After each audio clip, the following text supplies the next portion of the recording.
Со нова кривична пријава се соочува екс-градоначалникот на Делчево Горан Трајковски.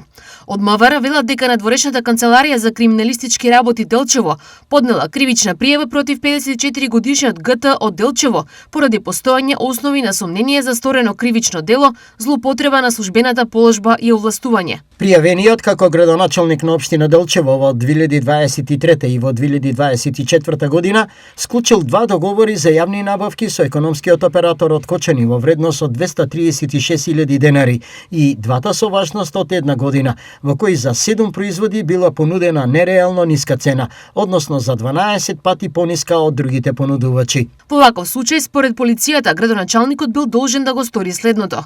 ГТ не побарал дополнително појаснување за таквите невообичаено ниски цени и наместо тоа ги пречекорил границите на службената должност. Го фаворизирал и му овозможил на правното лице да ги добие и двата договори за јавна набавка на стоки за потребите на општина Делчево. На тој начин овозможил на правното лице од Кочани да се стекне со имотна корист. Стои во пријавата од МВР.